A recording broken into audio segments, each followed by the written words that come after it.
New ইয়র্কের Manhattan থেকে আপনাদের সঙ্গে আছে আমি খালেদ মহিউদ্দিন। 6 মাস পর পার করেছে অন্তর্বর্তী সরকার। অন্তর্বর্তী সরকারের প্রধান বলছেন যে এটি দ্বিতীয় ইনিংসের শুরু, কিন্তু সেই দ্বিতীয় ইনিংসটি কেমন যাবে, কেমন গেল প্রথম ইনিংস, আসলে এই মুহূর্তে কি দরকার স্থানীয় সরকার নির্বাচন, জাতীয় নির্বাচন, বিএনপি কি ভাবছে জামাতে ইসলামী সহ অন্যান্য অঙ্গ সংগঠনগুলো সরকারি বা নির্বাচন নিয়ে কি ভাবছে, এসব নিয়ে কথা বলার জন্য আমাদের সঙ্গে আজ রয়েছেন বিএনপির ভাইস চেয়ারম্যান জনাব শামসুজ্জামান দুদু। জনাব শামসুজ্জামান দুদু, আপনি আমাদের সঙ্গে যুক্ত হয়েছেন, আমাদেরকে সময় দিয়েছেন, সেজন্য আমাদের কৃতজ্ঞতা এবং ধন্যবাদ জানবেন। দুদু ভাই, আপনাকে স্বাগত জানাই আমাদের অনুষ্ঠানে। আমাদের সাথে আরও রয়েছেন বিশিষ্ট সাংবাদিক, কলামিস্ট, সিনিয়র সহকারী সম্পাদক যুগান্তরের জনাব মাহবুব কামাল। জনাব মাহবুব কামাল ভাই, আপনি আমাদের সাথে যুক্ত হয়েছেন, সময় দিয়েছেন, সেজন্য আপনি আমাদের কৃতজ্ঞতা এবং ধন্যবাদ জানবেন। Thank you. আমরা অনেকগুলি বিষয় নিয়ে আজকে আলোচনা করতে চাই, প্রশ্ন করতে চাই, তবে কতগুলো প্রশ্ন আপনাদের দুজনকে আমি একই রকম করতে চাই। আমি প্রথমেই দুদু ভাইকে জানতে চাই, দুদু ভাই, আপনারা কবে নির্বাচন চান? আমরা খালি শুধু ডেটটা, আপনারা বলেছেন বিভিন্ন সময় বিভিন্ন জায়গার কথা, আপনি কি মনে করেন যে কবে নাগাদ নির্বাচন হওয়া উচিত, এইটা আমরা মাহবুব কামাল ভাইয়ের কাছেও শুনতে চাইবো। তারপর আবার আপনার কাছে আসছি আমরা, 1-2 লাইনে যদি জবাব দেওয়া সম্ভব হয়। দুদু ভাই, প্রথমে আপনাকে ধন্যবাদ, কামাল ভাইকে শুভেচ্ছা। আর অনেকদিন পর আপনার সঙ্গে এমন একটা অনুষ্ঠানে আসতে পেরে আমি নিজেও ব্যক্তিগতভাবে খুশি যে আপনার অনুষ্ঠানে শুধু আমি দেখি, কিন্তু অনেকদিন কথা বলা হয় না। থ্যাংক ইউ দুদু ভাই। তো যাই হোক, 2 নম্বর হচ্ছে আপনি যে প্রশ্নটা করেছেন, আমার দল এবং আমি নিজে ব্যক্তিগতভাবে মনে করি একটি পরিবর্তনের মধ্য দিয়ে আমরা এগোচ্ছি। বিশেষ করে জুলাই এবং আগস্টে যে পরিবর্তন, ইতিহাস খ্যাত একটা বিষয়, সেই পরিবর্তনের মূল বিষয়টি হচ্ছে আমরা কত দ্রুত বা কত কম সময়ের মধ্যে গণতন্ত্রের উত্তরণ ঘটাতে পারবো বা আমরা যেতে পারবো। সেই গণতন্ত্রের উত্তরণের জন্য একটা নির্বাচন খুব জরুরি, এবং সেই গণতন্ত্রের উত্তরণের জন্য যে নির্বাচনটা, সেটি আবার গত ফেলে আসা যে 3-4টা নির্বাচন হয়েছে ওই রকম যেন না হয়। অর্থাৎ ভোটের নামে তামাশা যেন না হয়। ভোটের মধ্যে হবে, যেন মানুষ সেখানে অংশগ্রহণ করতে পারে, তার পছন্দের প্রার্থীকে সে ভোট দিতে পারে, এই বিষয়টা নিশ্চিত করতে হবে। তো আমার মনে হয় বর্তমান যে সরকারটি আছে এবং পরিবর্তিত পরিস্থিতি, সত্যিকারে একটা ভোট করার মতো অবস্থায় দেশ আছে, মানুষও আছে। তৃতীয় নম্বর হচ্ছে কতদিনের মধ্যে এটা সম্ভব।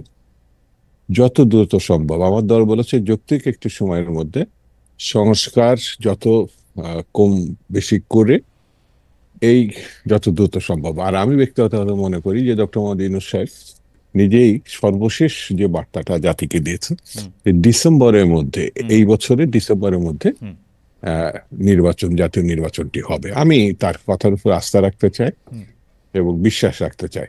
তারপরেও বলি, যদি সম্ভব হয় ডিসেম্বরের আগেও 1-2 মাস আগে, অর্থাৎ বেশি আগে করা সম্ভব হয় না, কারণ বর্ষার মধ্যে, ঝড় তুফানের মধ্যে নির্বাচন হয় না। অক্টোবর থেকে ডিসেম্বরের মধ্যে যদি এই নির্বাচনটি করা সম্ভব হয়, তাহলে আমার কাছে মনে হয় সব থেকে ভালো সময়। দুদু ভাই, আপনি তো চমৎকার করে বললেন, আমার কাছে তো মনে হয় যে বর্তমান যে সরকার আছেন তারা তার ইন্টেনশনও তাই দেখাচ্ছেন যে ডিসেম্বরের মধ্যেই তারা ইলেকশনটা করবেন, অক্টোবর বা ডিসেম্বরের ওই টাইম ফ্রেমটার মধ্যেই হয়তো করবে। কিন্তু আমরা দেখছি যে বিএনপি ঠিক ধৈর্য ধরতে পারতেছে না, আস্থা রাখতে পারতেছে না, না কি একবার অগাস্টের কথা বলে, আরেকবার কিসের কথা বলে। এইটা কি তাদেরকে চাপে রাখার জন্য? দুদু ভাই, আমি আপনার কাছে ফিরছি, মানে সরকারকে চাপে রাখার জন্য না, আসলে কিসের জন্য? মানে অগাস্ট মাসে ইলেকশন চাওয়াটা তো একদম রিয়েলিস্টিক যে হয় নাই, সেটাই যে এইমাত্র আপনিও বললেন, অগাস্ট মাসে একটা ভরা বর্ষার মৌসুম, ওই সময়ের মধ্যে অনেকগুলি জায়গার মধ্যে বন্যার পানি উঠে নামে, ওই টাইমের মধ্যে একটা ইলেকশন চাওয়া, এটা কি চাপে রাখার জন্য কিনা? আমি ফিরছি আপনার কাছে। আমি একটু মাহবুব কামাল ভাইয়ের কাছে জানতে চাই যে মাহবুব কামাল ভাই, আপনি কি মনে করেন যে কবে নাগাদ আসলে নির্বাচন হওয়া উচিত এবং কবে এইটার মানে আপনি কবে নাগাদ নির্বাচন হবে বলে মনে করেন?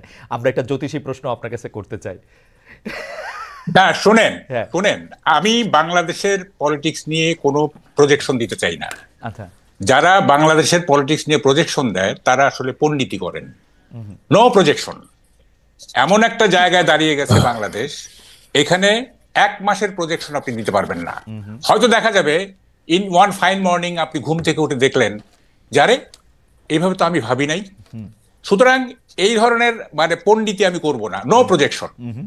আচ্ছা, আপনি যেটা বললেন যে সেকেন্ড ইনিংস শুরু হয়েছে, দেখেন আমি ফার্স্ট ইনিংসটা যদি একটু ব্যাখ্যা করি তাইলে বিএনপি কোন পার্সপেক্টিভে দাঁড়িয়ে পলিটিক্স করতেছে এইটা আপনার কাছে ক্লিয়ার হবে। সেটা আমি একটু বলি। সেটা হচ্ছে, দেখেন সেকেন্ড ইনিংসে প্রবেশ করেছে বর্তমান সরকার, প্রথম ইনিংসটা কেমন গেল? আমি বলবো ইটস এ টেরিবল ফেইলিওর। এবং আপনার ক্রিকেট লিটারেচার দিয়ে যদি বলি, it is a glorious uncertainty. অর্থাৎ 8 অগস্ট আমরা সবাই ভেবে নিলাম যে এইবার বাংলাদেশ তুই কই যাবি, তোরে একজন নোবেল লরিয়েট ঠিক করে ফেলবে। 8 তারিখে আমরা এটা ভাবলাম, কিন্তু এখন আমরা দেখছি যে ইট ওয়াজ এ গ্লোরিয়াস আনসার্টেনিটি। এবং আপনার দুই ক্ষেত্রেই গভর্নমেন্ট ফেল করছে, ব্যাটিংও ফেল করছে, বোলিংও ফেল করছে। অর্থাৎ বাংলাদেশের সুপার স্ট্রাকচারে ফেল করছে, স্ট্রাকচার অর্থাৎ অর্থনীতিতে ফেল করছে। আমি একটু ব্যাখ্যা করি সুপার স্ট্রাকচারে কিভাবে ফেল করলো। দেখেন, বাংলাদেশের যে মৌলিক চরিত্র, আমাদের রাষ্ট্রের যে মৌলিক চরিত্র, সেই মৌলিক চরিত্র অনেকটাই নষ্ট হয়ে গেছে এবং ফান্ডামেন্টাল রাইট অলমোস্ট নেই বললেই চলে। হ্যাঁ, ফান্ডামেন্টাল রাইট আছে, সেটা হচ্ছে ধর্মচর্চার ক্ষেত্রে, এইটা একেবারে সর্বোচ্চ রাইট। তবে সব ধর্ম না, ইসলাম ধর্ম সেটাও না, মানে আমার পছন্দের ইসলাম হতে হবে। আপনি যে ওয়াজ মাহফিলগুলি শুনেন, এক একটা ওয়াজের এক একটা কন্ট্রাডিক্টরি আছে। সুতরাং আমার পছন্দের ইসলাম চর্চার ক্ষেত্রে সর্বোচ্চ মানবাধিকার প্রতিষ্ঠিত হয়েছে, বাকি সবগুলোতেই মানবাধিকার 90% লস্ট। দেখেন কি হচ্ছেটা কি, বসন্ত উৎসব, লালন উৎসব, নাট্য উৎসব, ঘুড়ি উৎসব, নারী ফুটবল, স্যানিটারি ন্যাপকিন, আপনার ভিন্ন মতের বই সব বন্ধ। কিন্তু মাহবুব ভাই, আমি একটু ছোট করে বলি। প্রথম কথা, ভিন্ন মতের বই বাংলাদেশে গত 50 বছর ধরে সবসময় বন্ধ হয়ে আসছে।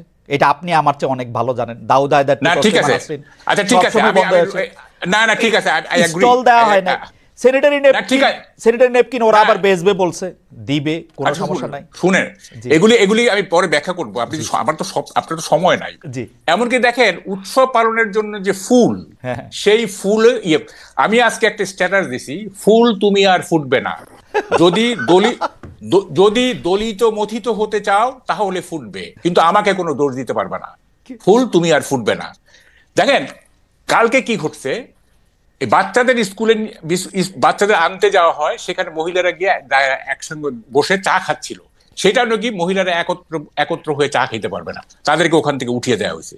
তারপরে এখন কি দাঁড়াইছে যে বাংলাদেশে ঈদ ছাড়া, ঈদের উৎসব ছাড়া আর কোনো উৎসব পালন করা যাবে না।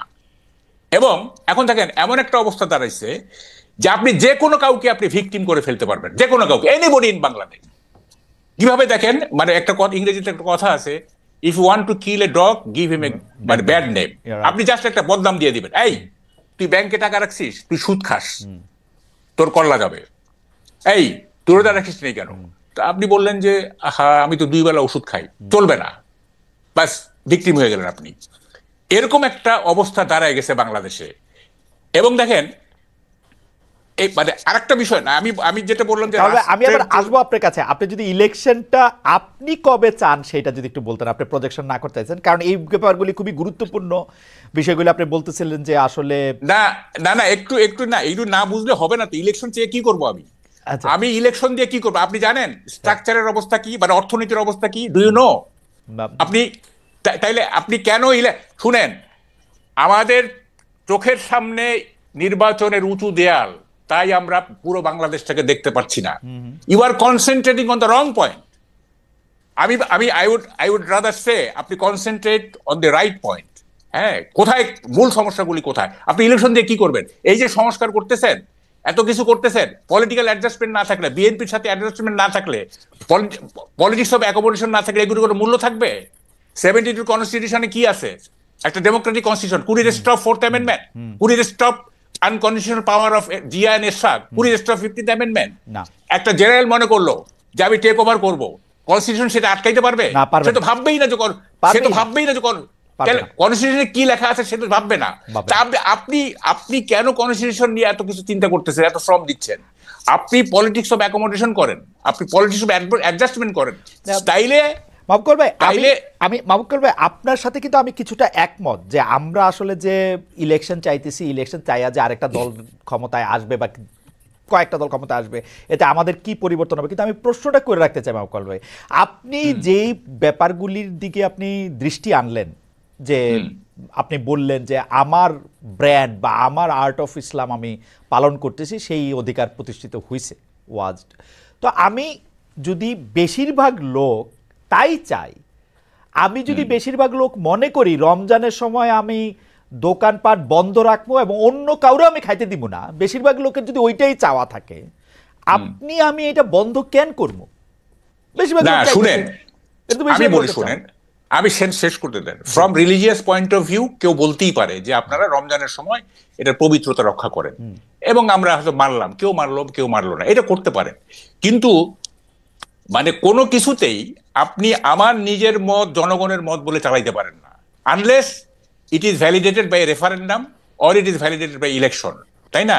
আমি যেটা বলছি সেটাই যে জনগণের, হোল জনগণের মত, এটা আপনি বলতে পারেন না। হ্যাঁ, রমজানের সময় পবিত্রতা রক্ষার জন্য যদি বলে আমরা আমরা মানে এটা মেনে নিব যে আচ্ছা ঠিক আছে, এটা ধর্মীয় পবিত্রতা, সেটা ঠিক আছে। কিন্তু মানে অ্যাপার্ট ফ্রম সাম রিলিজিয়াস মানে ইস্যু, অন্যান্য যে কোনো বিষয়ে আপনি বলতে পারেন না যে এটা জনগণের চাওয়া।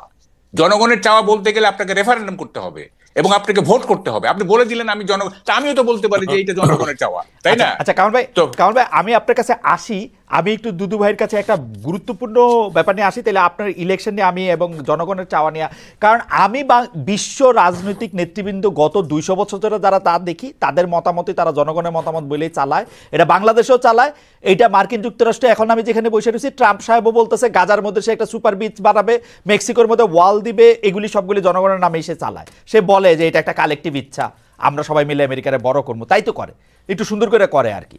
এটা নিয়ে আপনার মতামত আমরা একটু শুনবো। আমরা একটু ইয়ার কাছে যাই, দুদু ভাইয়ের কাছে যাই। দুদু ভাই, এই মুহূর্তের খবর হচ্ছে কুয়েটে ছাত্রদল ও বৈষম্য বিরোধীর দফায় দফায় সংঘর্ষ, বিজিবি মোতায়েন করতে হয়েছে। আমাদের দর্শকরা কিন্তু বলতেছেন যে যেহেতু ছাত্রদলের শক্তি এখন বেশি, ছাত্রদলই কিন্তু আসলে এই মারধরগুলি করতেছে এবং একটা দখলদারিত্ব প্রতিষ্ঠা করতেছে। দুদু ভাই, আপনারা এখনো ক্ষমতায় আসেন নাই, এখনই যদি এই অবস্থা হয়, সাধারণ মানুষের খুব ভয় পাওয়ার কারণ আছে কিনা? কোনো ভয় পাওয়ার কারণ নেই। খালেদ যদি শুনে যে কথাটা, ওটাই যে বিশ্বাসযোগ্য হবে এমন নাও হতে পারে। যেমন আমি দুপুরে নাগাদ শুনেছি যে প্রতিপক্ষ ছাত্র দলের উপর চড়া হয়েছে। তা আমি বললে বিষয়টা এমন দাঁড়ায় যে আপনি তো ছাত্র দলের প্রেসিডেন্ট ছিলেন, বিএনপি করেন, তো বিধায়ক আপনি ছাত্র দলের পক্ষ নিচ্ছেন। বাংলাদেশের অনলাইনে অনেকগুলো পত্রিকাতে আসছে যে একটি ইসলাম পছন্দ ছাত্র সংগঠন খালি প্রচারপত্র বিলি করার কারণে ছাত্র দলের উপর আক্রমণ করেছে। যদি এমনটা হয় তাহলে আপনার প্রশ্নটা আমার মনে হয় উত্তর যথাযথ দেওয়া হয়েছে। 2 নম্বর হচ্ছে, আপনি আমার বক্তব্য শেষ করার মুহূর্তে আপনি মাহবুব কামাল সাহেবের যাওয়ার আগে আমাকে একটা প্রশ্ন ছুড়ে দিয়েছিলেন, যেটা আমার মস্তিষ্কে কাজ করছে। সেটা হচ্ছে যে বর্ষা বাদলের মধ্যে ইলেকশন কেন হবে? আপনারা চেয়েছেন সেটা 5 তারিখের কথা, যেটা আমরা মহাসচিব বলছে বা আমাদের পক্ষ থেকে বলা হয়েছে। বর্ষা বদলে তাহলে তো গণঅভ্যুত্থানও নাও হতে পারতো। একটা কথা আছে যে দুটো বাচ্চা, একটু ছোট্ট, আমি সময় নিই 1 মিনিট। সেটা হচ্ছে এক মেয়ে আরেক ছেলে বন্ধুকে, ছোট্ট বাচ্চা একেবারে 3-4 বছরের, বলছে যে তোমার মার যে বাচ্চা হয়েছে আজকে, এটা হতে পারে না, কারণ আজকে তো রবিবার, রবিবার তো ছুটি থাকে, রবিবার কি করে বাচ্চা হয়? বলছে না, তুমি হাসপাতালে দেখে এসছে। আমি বললাম তাহলে তুমি ওটা ভুল দেখছো, রবিবার কোনোদিনই বাচ্চা হতে পারে না। বাচ্চাদের কথা আর কি, এটা আমি কোথায় যেন দেখেছিলাম কৌতুকটা, হঠাৎ করে মনে হলো। তো 5 আগস্ট কোনো কিছু সম্ভব না, এটা আমার কাছে মনে হয় না সম্ভব যদি জাতি সিদ্ধান্ত নেয়। বাড়তি একটা জিনিস হাতে নিতে হবে বর্ষা বাদলের জন্য, সেটা হল ছাতা। অনেক প্রাকৃতিক বিপর্যয়ের মধ্যে মানুষ ভালো কাজ করতে পারে না তা না, তবে কাজটির গুরুত্ব আছে কিনা, আর সময় যদি থাকে 1 মাস এদিক ওদিক করে আরো ভালো করা, তাহলে সেটাও হতে পারে। দুদু ভাই, আমি দুইটা কথা বলতে চাই। প্রথম কথা হচ্ছে গণ অভ্যুত্থান তো ক্যালেন্ডার দিয়া করা হয় নাই আসলে, এটা একটা ইট জাস্ট হ্যাপেন। আর দুই নাম্বার কথা হচ্ছে যে আপনি আমি যারা শহরে থাকি তাদের জন্য হয়তো এটা শুধু ছাতা, গ্রামের জন্য হয়তো এটার মধ্যে কাদা পারানো, পানি পারানো। এখনো তো আর বাংলাদেশ উন্নয়নের জোয়ারে একদম শেষ হয়ে যায় নাই, সিঙ্গাপুর হয়ে যায় নাই, সুইজারল্যান্ডও হয় নাই। রাস্তার আইল দিয়েই আসতে হবে, তারা কাদা ভাঙা আসবে, এটা একটু কষ্টই হবে মনে হয় দুদু ভাই। আমার কাছে, আমি আরো স্পষ্ট করে বলি, আমি শ্রদ্ধা করি 5ই আগস্ট যারা রক্ত দিয়েছে, যারা বিছানায় কাতরাচ্ছে আহত হয়ে, নো ডাউট আমরা তাদের জন্য প্রার্থনা করি, আল্লাহ তাদেরকে সুস্থতা দিক। যারা শহীদ হয়েছে তারা বেহেশতের নসিব হোক। এই দিনটাকে স্মরণ করে একটু কাদামাটির মধ্যে যদি আমাদের কাপড় উঁচা করে হাঁটতে হয়, অসুবিধা কি? এই সেন্স থেকে তো আমরা নিতে পারি। ওকে ওকে, ঐতিহাসিক ঘটনা Makes sense. ঐতিহাসিকের মধ্যে দিয়ে নিতে পারি। আর 2 নম্বর হচ্ছে যে শহরের মানুষটি যেটি উপভোগ করে, গ্রামের মানুষ বাধ্য হয়ে অনেক সময় রাস্তায় নামে। কাদামাটি তাদের কাছে তো কোনো ফ্যাক্টরি না। তো আমি সেই প্রসঙ্গে যাচ্ছি না। আমি মানে জাস্ট 5ই আগস্টের কথাটা বিএনপি যখন বলছে সেটাকে ইয়ে করার জন্য আমি মাহবুব কালাম সাহেবকে মানে উদ্দেশ্য করি, উদ্দেশ্য মানে আমি তাকে বড় বিষয়টি সমর্থন করে বলি যে এটা তো একটা বিরাট পরিবর্তন। আমরা পছন্দ করি আর না করি, অনেক জায়গায় অসামঞ্জস্যতা আছে। তারপরও 5ই আগস্টের আগের ঘটনা থেকে কিছুটা হলো তো স্বস্তির মধ্যে আসছে, কিছুটা হলো তো ভালো একটা নজির আসছে। বাকি খারাপ কাজটা তো আমরা একটি নির্বাচিত নেতৃত্ব তৈরি করতে পারলেই, যেসব মানে খারাপ দিকগুলো আমরা প্রত্যক্ষ করছি, দেখছি, যার সংখ্যা কিন্তু 3 থেকে 4% ঘটনার তবে বেশি আমি না। দুইটা বিষয় আপনার একটু দৃষ্টি আকর্ষণ করতে চাই। আপনার আগের বক্তব্যে আপনি এটা বলছেন যে এটা আসলে যাতে একটা গণতান্ত্রিক সরকার ক্ষমতা আসে সেই জন্য এই আন্দোলনটা হয়েছে, এবং একটা অগণতান্ত্রিক সরকার যে 15 বছর ধরে চাইপে বসেছিল তাদেরকে সরানো গেছে। কিন্তু ঘটনা হইতেছে পাশাপাশি তো এই প্রশ্নটা আসলে করতে হবে, আপনারা যে সেম আরেকটা ওরকম সরকার হবেন না, এইটার তো আসলে কোনো গ্যারান্টি নাই। আর দুই নাম্বার হচ্ছে আমরা তো দেখতেছি যেই জিনিসগুলি নিয়ে মাহবুব কামাল ভাই সবচেয়ে বেশি উদ্বিগ্ন, এই জিনিসগুলি নিয়ে আসলে বিএনপির পজিশন কি আমরা জানি না। তো বিএনপি কোনো পজিশন আদর নিছে কিনা, মাহবুব কামাল ভাই আমাদের নিশ্চয়ই পরে আলোকিত করবেন যে এটা নিয়ে সবচেয়ে বেশি কামাল ভাই কনসার্ন, সেটা নিয়ে বিএনপির পজিশনটা কি আসলে। কারণ ভাই আমি একটা মিনিট আসতেছি, শুধু পজিশনটা শুনে আসি। আপনি যেগুলিকে আসলে তুলে ধরছেন এবং আমার উপর একটু বিরক্ত হয়েছেন, আমি মাঝখানে আপনার একটু থামাইছি, এইটা একটু দুদু ভাইদের পজিশনটা একটু শুনে আসি যে পজিশনটা কি। উনি স্পেসিফিক বলছেন কিছু জিনিস, খুব সহজ যদি মাথা কাজ করে। জি আমরা শেখ মুজিবের কাছে আর যাই করি রক্ষী বাহিনী প্রত্যাশা করি নাই, আমরা একদলও প্রত্যাশা করিনি। তার মতো একটা এত বড় নেতার কাছ থেকে আমরা দুর্ভিক্ষ প্রত্যাশা করিনি। তিনি আসার পরে এরকম একটা ওলটপালট এবং যা ভয়ঙ্কর এবং বিভৎস বাংলাদেশ হবে এটাও আমরা প্রত্যাশা করিনি। আবার সেই জিয়া রহমানের মতো, যাকে আমরা নেতাই মানিনি, যিনি স্বাধীনতা ঘোষণা করছেন বলে তাকে উপহাস করছে কেউ কেউ, সেই মানুষটি আবার সাংবাদিকদের লেখার সুযোগ করে দিবেন, দুর্ভিক্ষ তিনি এড়িয়ে জাতিকে মুক্ত রাখবেন, তিনি সকল রাজনৈতিক দলকে আবার রাজনীতি করতে সুযোগ, এটাগুলো তো কেউ জিয়ার কাছে প্রত্যাশা করেনি।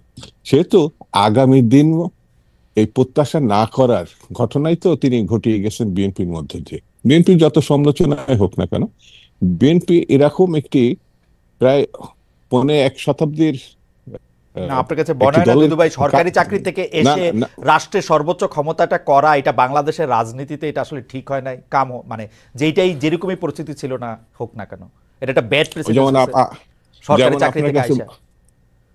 যেমন আপনার কাছে মনে হচ্ছে না যে শেখ মুজিবের মতো এরকম একজন ব্যক্তি ওয়াদা খেলাফকারী হবে? না না, সেটা আমার কাছে মনে হচ্ছে, আমি মনে করি না না, মনে হয়নি বলেই তো আপনি জিয়া মনে হয়েছে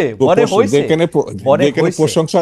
এখানে যদি আওয়ামী লীগের লোক থাকতো দুদু ভাই, আপনি আমারে ট্রাস্ট করেন, আওয়ামী লীগের লোক থাকলে আমি এই প্রশ্নটা এই তার সম্পর্কেই করতাম। আমি এইটা বলতেছি যে এটা একটা ব্যাড প্রেসিডেন্ট হচ্ছে কিনা। না না না, আপনি খারাপটাকে আলোচনায় আনে ভালোটাকে খারাপ করা যায় কি করে? আপনার প্রশ্নের ধরনটা আমার কাছে মনে হয়েছে এরকম, ওকে, সেই জন্য আমি ধরলাম, এছাড়া অন্য কিছু না। খালি ওকে, ঠিক আছে দুদু ভাই, আমি একটু কামাল ভাইয়ের কাছে আসি যে কামাল ভাই আপনার কাছে কি মনে হয় যে এই পজিশনটা যেইটার ব্যাপারে আপনি উদ্বিগ্ন, অর্থনীতির কথা আপনি আসলে বলেনি নাই, কিন্তু যেগুলি সামাজিক জায়গা থেকে যেই ব্যাপারগুলি আসলে এখন সামনে আসছে সেগুলি থেকে কি বিএনপির অবস্থানটা স্পষ্ট? আপনি কি মনে করেন বিএনপি আসলে আমাদের এই পরিস্থিতি পরিবর্তন হবে? না না, বিএনপির পলিটিক্সটা আসলে আমি বুঝতেছি না রিয়েলি। দুদুভাই স্বীকার করবেন না বিএনপি এখন খুব বিপদে আছে, দুদুভাই এটা স্বীকার করবেন না। কি বিপদ? দেখেন আমি বলছি, আমি কিন্তু 7 আগস্টে বুঝে গেছিলাম যে এটা -2 থিওরি। অনেকে কেউ বুঝে নাই, কেন বুঝলাম না। Tarek Rahman next available flight ধরে ঢাকায় নামবেন এবং উনি সেলিব্রেশনে যোগ দিবেন। That was expected. যেখানে আনসারুল্লাহ টিমের ইয়েকে ছেড়ে দেওয়া হয়েছে, তারপরে শিবিরের আপনার চিটাগাংয়ের ইয়েকে ছেড়ে দেওয়া হয়েছে, তারপর আরো অনেক জঙ্গি ছেড়ে তারেক রহমানকে প্রেসিডেন্টের এক কলমের খোঁচায় উনি মানে কি বলে অ্যাকুইটেড হয়ে যাবেন এবং উনি চলে আসবেন, সেলিব্রেশনে যোগ দিবেন। তিনি আসলেন না। যখন আমি 8 তারিখ পর্যন্ত ওয়েট করছি, যখন দেখলাম যে 8 তারিখ পর্যন্ত তিনি আসলেন না, আমি বুঝে গেছি কেস খারাপ। তিনি কেন আসেন? হ্যাঁ, আসতে দেওয়া হয় নাই, simple as that. K stop করবে তারেক সাহেবকে আসার জন্য? আমি বলি শুনেন, এইটা বিএনপি নেতৃবৃন্দ তো বলে যে আসলে আমরা কি আইনগতভাবে তাকে আনতে চাই, আমরা এটা লিগ্যাল ফ্রেমওয়ার্কের মধ্যে দিয়ে আনতে চাই। এগুলি আমি বিশ্বাস করি না। এইটা সরকার, ইউনূস সাহেব আসতে দেয় নাই, বা সরকার আসতে দেয় নাই, বা অভ্যুত্থানকারীরা আসতে দেয় নাই। এটা প্লেন অ্যান্ড সিম্পল। এবং দেখেন এখনো পর্যন্ত কিন্তু তারেক রহমান আসতেছে না। এবং এখনকার সিনারিওটা কি, আপনার তো সময় কম। দেখেন বিএনপি এখন কমন টার্গেট হয়ে গেছে, কমন টার্গেট।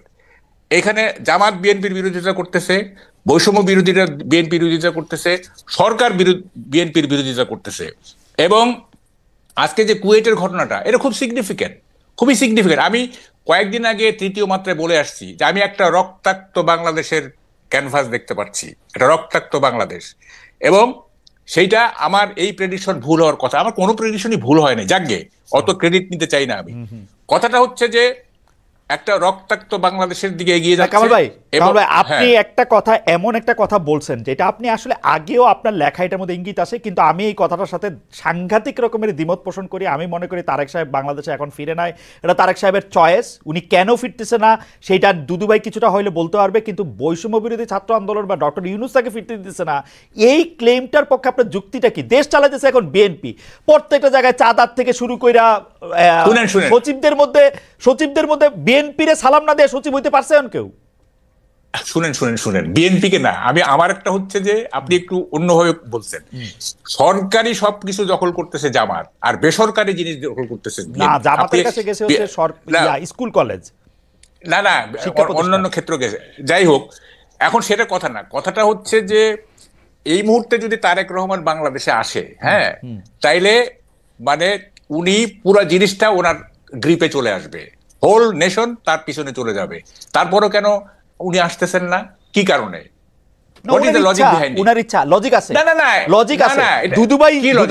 আমার লজিক আমি দেই। তারেক সাহেবকে 15 বছর উনি ক্ষমতায় ছিল না, ওনার অনেক ডার্টি লন্ড্রি জমছে, এগুলি উনার পরিষ্কার করে তারপর উনি আসবে। উনি আগে কেন আসবে? না শুনেন, দেখেন 5ই আগস্টের পরে তারেক রহমান যে ধরনের মানে ভূমিকা নিছেন, যে ধরনের বক্তব্য দিচ্ছেন, ওনার ইমেজ অলরেডি মানে কি বলে যে পুনর্বহাল হয়ে গেছে। ওনার কিছু ইমেজ খারাপ ছিল, মানে এই 2001 থেকে 2005 পর্যন্ত কিছু খারাপ হয়েছিল, এখন এটা পুনরুদ্ধার হয়ে গেছে। এখন আর উনি কেন ওয়েট করবেন আমি তো এটি বুঝতেছি না। হ্যাঁ, উনি একটা ডেমোক্রেটিক পার্সোনালিটির ইমেজ ডেভেলপ করছেন এই গত 6 মাসে। উনি শান্তিপ্রিয় একজন নেতা হিসেবে নিজেকে মানে এস্টাবলিশ করছেন। উনি মানে এই সরকারকে সবসময় সহযোগিতা করার উনি মানে দিয়েছেন, নেতা কর্মীদের বলতেছেন এই সহযোগিতা করতে, তারপরে উনি আসবেন না। This is a paradox. এটা আপনি বললে হবে না। দেখেন আমি ডাকসুর ডিবেট চ্যাম্পিয়ন, আমাকে উল্টাপাল্টা লজিক দিলে কিন্তু আমি পারবো না। আচ্ছা বাউকাল ভাই, আপনার লজিক আমার কাছে অসাধারণ লাগছে। আমি এটা একটু দুদুভাইয়ের কাছে জিজ্ঞেস করি। দুদুভাই, আপনার কাছে কি মনে হয়? আমি শুধু একটা জিনিস আপনাকে বইলা রাখি। মাহকাল ভাই, এই পর্যন্ত সরকার আসার পরে যা কিছু হয়েছে, বিএনপি চায় না এরকম কোনো কিছু না। আমি খালি আপনার মনে করা দিতে চাই, এই বৈষম্য বিরোধী ছাত্রদের আন্দোলনের মধ্যে এটা হয়েছে, তারা প্রেসিডেন্টের সরাতে চাইছিল, পারে নাই। তারা সংবিধানের প্রোক্লেমেশন দিতে চাইছিল, পারে নাই, কারণ বিএনপি চায় নাই। আওয়ামী লীগের নিষিদ্ধ করার প্রশ্নে বিএনপি চায় নাই বলে তারা এটা করতে পারে নাই। বিএনপি এখন মানে কি বলে ডিফেক্টো ক্ষমতায়। তারেক সাহেব যেদিন ইচ্ছা এদিনে আসতে পারে। তারেক সাহেবের বক্তব্য মানে কি বলে, আগে বিসমিল্লাহ পরে সুবহানাল্লাহ পয়রা প্রচার করা হয়েছে সবগুলি সরকারি জায়গায়। আমি তো এরকমই দেখতেছি যে তারেক সাহেব অলরেডি ইন পাওয়ার। যাই হোক, আমি দুদুভাইয়ের কাছে একটু জিজ্ঞেস করি, দুদুভাই, তারেক সাহেব আসে না কেন? সরকার তাকে আসতে দেয় না, বৈষম্য বিরোধী ছাত্র আন্দোলন তাকে আসতে দেয় না। কামাল ভাই অনেক বড় সাংবাদিক, অনেক বড় থিঙ্কার এবং অনেক বিচক্ষণ ব্যক্তি। তো সেই হিসাবে কামাল ভাই যেসব কথাগুলো বলেছেন, গণতন্ত্রের একটা সৌন্দর্য আছে। আমি একাও যদি একটা বিষয় ভাবি, সেটা আমি বলতে পারি, ভাবতেও পারি, চিন্তাও করতে পারি। তো সেটা আমার মনে হয় না ডিফার করার কিছু আছে। তবে এতটুকু বলি যে তিনি যে কথাগুলো বলেছেন, আমি জানা মতে এ পর্যন্ত আর দ্বিতীয় কোনো আমাদের শুভানুধ্যায়ী বা আমাদের ভালোবাসার মানুষ আর কেউ এই কথাগুলো বলেছে যে বৈষম্য বিরোধীরা তাকে আটকাইছে, সরকারের টপমোস্ট ডক্টর ইউনূস তাকে বাধা দিছে। এই কথাগুলো বোধহয় আপনার অনুষ্ঠানে যদি না আসতাম আর কামাল ভাইয়ের কথাগুলো না শুনতাম, তাহলে আমার একটা গ্যাপ থেকে যেত। এরকম কথাও তাহলে কেউ কেউ ভাবছে যে তিনি এই বাধার কারণে তিনি আসতে পারছেন না। এটা আমার কাছে মনে হয়েছে। তো কামাল ভাইকে ধন্যবাদ যে একটা নতুন কথা, দুদু ভাবনা ভাই, এবং আপনার একটা অনুমতি নিয়ে কি আমি একটা চিন্তা। প্রশ্ন করতে পারি? কামাল ভাইয়ের কথা কিন্তু খুবই লজিক্যাল, কারণ এই পর্যন্ত বিএনপি তারেক সাহেবের না আসা পর্যন্ত সম্পর্কে যেই যুক্তিগুলি দিছে, একটা যুক্তিও ঠিক না। আইন আদালতের হ্যান ত্যান এগুলি একটাও ঠিক না। এটা নিয়ে আমি আলাদা ডিবেট করতে পারি, কারণ ইন অ্যাবসেন্সিয়া তার মামলাগুলি খারিজ হয়ে যেতেছে। উনি দেশে আসবেন, মামলা খারিজ হবে, এতে কি সমস্যা? আমি তো বুঝি না। আমি আমি তো আমার মনে হয় যে এই এই 1 মিনিট বা 1.5 মিনিটের মধ্যে যে কামাল ভাইকে আমি সমালোচনা করছি বা কোনো শব্দ ব্যবহার করছি, এটা তো মনে হয় না। না, ঠিক একবারও বেঠিকও না, বলি না। একবারও না। আমি এতটুকুই বলছি যে এটা গণতন্ত্রের সৌন্দর্য, এটা ভাবতেই পারে, বলতেও পারে। সত্য মিথ্যা আগামী দিনে এটা নির্ধারণ হবে, এখনই এটা ঠিক করা দরকার নেই। আর 2 নম্বর হচ্ছে বিএনপির পক্ষ থেকে যেটা বলছে, উনি আমাদের এই মুহূর্তে বিএনপির সর্বোচ্চ নেতা। কিছু কিছু ব্যাপারে তো তার নিজস্ব কিছু সিদ্ধান্ত থাকতে পারে। সব সিদ্ধান্ত সবার সঙ্গে আহ, একেবারে ভেঙে তারপরে সিদ্ধান্ত নিতে হবে এমন কথাও নাও থাকতে পারে, কিন্তু সর্বোচ্চ নেতা। তো তিনি, আমার মনে হয় এই জিনিসগুলো দেখছেন না, বুঝছেন না, জানছেন না, এটা আমার মধ্যে ঠিক না। এবং তিনিও ফিল করছেন, এই যে যেটা কামাল ভাই বললেন যে তার সম্বন্ধে কিছু নেগেটিভ কথা ছিল, ধরেন 2 থেকে 5 পর্যন্ত, সেটি এখন শুধু মানুষ অবিশ্বাসই করে না, সেটা কাটিয়ে তিনি জনপ্রিয়তায়, আমি বলবো আমার নেতা বলেও বলছেন, যতগুলো বিবৃতি, বক্তব্য, উপস্থাপনা সবগুলো গ্রহণযোগ্য পর্যায়ে তিনি নিয়ে গেছে। তার গ্রহণযোগ্যতা যে পর্যায়ে এখন বর্তমানে, এটা কামাল ভাই নিজেও বলেছেন, আমি তার সঙ্গে এটা একমত। তো আমার এই ক্ষেত্রে বক্তব্য, কেন আসছেন না, একটু অপেক্ষা করি আমরা। আছে না, কিছু জিনিস তো প্রধান নেতার হাতে ছেড়ে দিলাম, তবে আমার দৃঢ় বিশ্বাস তিনি খুব অল্প সময়ের মধ্যেই আমার এই দেশে ফিরে আসবেন। আচ্ছা, এটা আমি আমার ব্যক্তিগত মতামত। মাহবুব কামাল ভাই নিশ্চয়ই হ্যাঁ, এখানে বলবেন। কামাল ভাই, আমি কি ওই যে ইয়াটা পড়ে নিব একটু, ওই যে জরিপটা, আমরা একটা জরিপ চাইছিলাম যে দর্শকদের কাছে একটু জিজ্ঞেস করছিলাম যে এটা নিয়ে আসলে আপনার বক্তব্য স্পষ্ট, যে নির্বাচন আমরা কিরকম চাইতেছি, কিন্তু আমরা দর্শকদের কাছে জানতে চাইছিলাম যে জাতীয় নির্বাচন দেরি হইলে দেশের সমস্যা বাড়তে থাকবে। বিএনপির ভারপ্রাপ্ত চেয়ারম্যান তারেক রহমান এরকম একটা মন্তব্য করেছেন, এই মন্তব্য সমর্থন করেন কিনা? শতকরা 36% এই মন্তব্য সমর্থন করেছেন, শতকরা 64% এই মন্তব্য সমর্থন করে নাই। 58,000 দর্শক এখানে ভোট দিয়েছেন যে বিএনপি জাতীয় নির্বাচন দেরি হলে দেশের সমস্যা বাড়তে থাকবে কিনা। এতে বেশিরভাগ জনের সমর্থন করে না। আমি একটু কামাল ভাই আপনার কাছে ফিরতে চাই যে আপনি আসলে বলছিলেন যে তারেক সাহেব দেশে ফিরছেন না কেন। দুদু ভাই একদম স্পষ্টই বললেন, আপনি শুনতে পেয়েছেন যে উনি খুব শীঘ্রই ফিরে আসবেন। তবে আমি দুদু ভাইয়ের কাছে আসবো এটা নিয়ে, কামাল ভাইয়ের মন্তব্য আগে শুনে আসি। আচ্ছা, শোনেন, কথাটা হচ্ছে, আমি আর একটু এগিয়ে যাই। দেখেন, মিসেস জিয়া মানে খালেদা জিয়া যেদিন লন্ডনে চলে গেলেন, তার 3-4 দিন আগে যুগান্তরের নিচে আমরা একটা ক্যান্টিনে চা খাই। তো কে জানি বলতেছিল যে বিএনপি কে করতে -2 থিওরি, এটা 111 মতো। তো দোকানদার যে, তাকে আমি বলছিলাম যে আমি কিন্তু টক শোতে বলবো, আপনি শুনেন। সে শুনছে আমি একটা টক শোতে বলছি। দোকানদার বলতেছে যে -2 না, -3। তাই বলে -3 মানে -3 আবার আসলো কোত্থেকে? বলে যে তারেক জিয়া, খালেদা জিয়া, শেখ হাসিনা, -3। মানে সে বলতে চায় খালেদা জিয়াকে আসতে দেওয়া হবে না। আমি এটা আই ডো নট এন্ডোর্স, সে বলতেছে আর কি, দোকানদার কিন্তু সে, হ্যাঁ, এইভাবে সে ভাবতেছে। যাই হোক, এখন দেখেন মানে বিষয়টা কোথায় গিয়ে দাঁড়াইছে। এই যে মানে স্থানীয় সরকার আগে না কি বলে যে জাতীয় নির্বাচন আগে, এইটাতে যে এই যে গভর্নমেন্ট উপদেষ্টারা বা গভর্নমেন্ট যে স্থানীয় সরকারের পক্ষে নিল, মানে এটার পক্ষে থাকলো, এটার কারণটা কি? এইটার কারণটা হচ্ছে যে বিএনপিকে মার্জিনালাইজ করা। তারা ক্ষমতায় থেকে ছাত্রদের দিয়ে তারা গ্রাসরুট লেভেলে অর্গানাইজেশন করবে, অর্গানাইজেশন শেপ একটা ভালো জায়গায় ভালো একটা অর্গানাইজেশনের শেপ দিয়ে তারপরে তারা ন্যাশনাল ইলেকশনে পার্টিসিপেট করবে, যাতে তারা ন্যাশনাল ইলেকশনে জিততে পারে। এটাই তো উদ্দেশ্য, এছাড়া আর কি উদ্দেশ্য থাকতে পারে? না না, কারণ এখন আমার উদ্দেশ্য থাকতে পারে আমি বাংলাদেশের বা পৃথিবীর সবচেয়ে বিলিয়নিয়ার হইতে চাই, এটা একটা উদ্দেশ্য হইতে পারে, কিন্তু এটা ফলাফল তো আমি দেখতে পাচ্ছি 3 সিট। হ্যাঁ 3 সিট ম্যাক্সিমাম। এই যে ধরেন যদি এইটা সত্যি সত্যি এইটাই উদ্দেশ্য থাকে, এই উদ্দেশ্য তো কোনোদিন সফল হবে না। মানে আমরা তো পলিটিক্স দেখছি, শুনেন, পার্টির পলিটিক্স এই প্রথম দেখতেছি তা তো না, আরো তো দেখছি। শুনেন আমাকে বলতে দেন।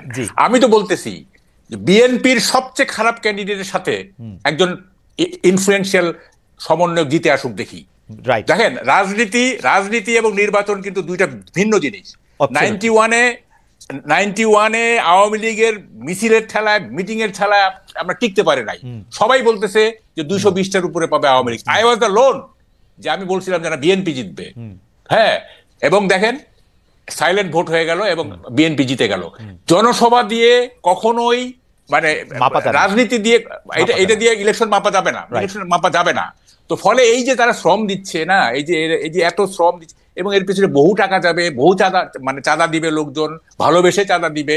হ্যাঁ, তারপরে এই যে এত টাকার কি, মানে what is the use of all this things? হ্যাঁ, আমি তো এইটার কোনো দেখেন, আপনি দেখেন খালেদ, আপনি আমাকে মানে একদিন একা ডাইকেন তো, মানে আমার কথার পাহাড় জমে আছে, মানে এই যে 1 ঘন্টায় তাও দুইজন আমার মানে কথা শেষ না। আচ্ছা ঠিক আছে, আমি একটু কামাল ভাই আপনার কথা আমি একাই শুনতে চাই। আপনি ওই জায়গাটাতে একটু বলেন তো, আমি বোধহয় আপনাকে ডিস্টার্ব করতেছি, যে আপনি ওই জায়গাটা একটু বলেন তো, যে আপনার কাছে কেন মনে হচ্ছে যে বিএনপি এর প্রতি অনেকে টার্গেট করতেছে, এই জন্য বিএনপি দুর্বল হইতেছে এবং বিএনপির শীর্ষ নেতৃত্ব আসলে এখন, আমি যদি তারেক সাহেবের কথাই বলি, যে তারেক সাহেব দেশে ফিরতে পারবে না, বেগম জিয়া দেশে ফিরতে পারবেন না, মানে এটা আপনি কেন মনে হচ্ছে? আমি তো যে কোনো জায়গায় বিএনপির পদচিহ্নটা, পদরেখাটা, পজিশনটা খুব স্ট্রং দেখতে পাই। দেখেন, বিএনপিকে এখন যেমন আমি পার্সোনালি যেটা মনে করি, যে আলট্রা ইসলামের চাইতে বিএনপি যেহেতু মডারেট ইসলাম পার্সু করে, এই মুহূর্তে বিএনপি হচ্ছে মানে একটা আদর্শ, মানে যেহেতু আওয়ামী লীগ নাই, অন্য কেউই নাই, মানে বড় দল কেউ নাই, সুতরাং বিএনপি এখানে মানে এই যে মডারেট ইসলামের মধ্য দিয়ে, এবং তার মধ্যে যেহেতু জিয়াউর রহমান সাহেব মুক্তিযুদ্ধের একজন বিরাট নেতা এবং স্বাধীনতার ঘোষণা পাঠকারী, সুতরাং মুক্তিযুদ্ধ থাকলো, মডারেট ইসলাম থাকলো, একটা মিক্সচারের মধ্য দিয়ে আমরা আগায় যাব। এইটা আমি পার্সোনালি বিলিভ করি, এবং আমি বিলিভ করি এইটা শিক্ষিত লোকদের সবাই এটা মনে করে, যে একটা মডারেট ইসলাম প্লাস মুক্তিযুদ্ধের চেতনা, যেহেতু জিয়াউর রহমান বিএনপির প্রতিষ্ঠাতা, হ্যাঁ, he had a magnificent role in liberation. হ্যাঁ, তো ফলে এই দলটা যদি মডারেট, যেহেতু বাংলাদেশ মানে ধর্মপ্রবণ একটা জাতি, হ্যাঁ, সুতরাং আলট্রা ইসলাম, ওই মানে কি বলে যে একেবারে ফান্ডামেন্টাল, সেগুলো না, মডারেট ইসলাম এবং মুক্তিযুদ্ধ মিলায় একটা সোসাইটি আমরা গড়ে তুলবো, এইটা আমরা চাইছিলাম, এবং এইটা অনেকেই এটা চায়। কিন্তু আমি বিএনপির রাজনীতিটা এইটা যে এত রহস্যপূর্ণ, আমার কাছে দুদু ভাই এই রহস্য কিভাবে ভেদ করবেন আমি জানি না, এটা আমার কাছে খুবই রহস্যপূর্ণ মনে হচ্ছে। এবং আমার কাছে মনে হচ্ছে যে বিএনপির কাছে এখন মানে বেশি শত্রু হচ্ছে আওয়ামী লীগ, বর্তমান সরকার না। তারা কথায় কথায় স্বৈরাচার, আরে কই স্বৈরাচার ইজ পার্ট অফ হিস্ট্রি, তাদের ফেরার আর কোনো সম্ভাবনা নাই। কিন্তু কারণ আপনি কি একটু অন্যরকম কথা বলতেছেন না? আপনি বলতেছেন বিএনপির কাছে প্রধান শত্রু আওয়ামী লীগ, কিন্তু আমি দেখলাম যে বিএনপির প্রধান একিউজ করা হচ্ছে যে তারা আওয়ামী লীগকে যথেষ্ট শত্রু মনে করতেছে না। না, এখানে শুনেন, এতে স্ট্র্যাটেজিটা বুঝতে হবে। পলিটিক্স শুনেন, মানে পলিটিক্স কিন্তু is a game of tricks. হ্যাঁ, এখানে দেখেন, মানে বিএনপি আপনার মানে এই যে ধরেন রাষ্ট্রপতি সরানো ইত্যাদি, সংবিধান তমুকে এসে জাতীয় এইটা ঠিক আছে, এইটা বিএনপির পাবলিকের যে সেন্টিমেন্ট, সেটাকে তারা ক্যাশ করতে চাচ্ছে। আবার দেখেন এই বিএনপি মানে এই যে কি বলে যে অন্য পলিটিক্স যে করছে যে আওয়ামী লীগ শত্রু, এইটা হচ্ছে তারা মনেই করে যে আলটিমেট শত্রু হচ্ছে আওয়ামী লীগ। যেমন ধরেন মনে করার কথা 17 বছর তারা ওয়ার্স সাফারার। দেখেন আমি বলি, এই যে গত 15 বছর কি হয়েছে, বিএনপি কে বিরোধী দল ছিল, বিএনপি তো পার্লামেন্টে বিরোধী দল না, পার্লামেন্টে বিরোধী দল তো জাতীয় পার্টি। তো শেখ হাসিনা কেন বারবার বিএনপি জামাত করতো? কারণ আলটিমেট শত্রু হচ্ছে বিএনপি জামাত তার কাছে। সুতরাং হ্যাঁ, তারা কিন্তু জাতীয় পার্টি এগুলি পার্লামেন্টের বিরোধী দলকে তো সমালোচনা করবে, তাই না? এটা তো আনঅফিসিয়াল বিরোধী দল।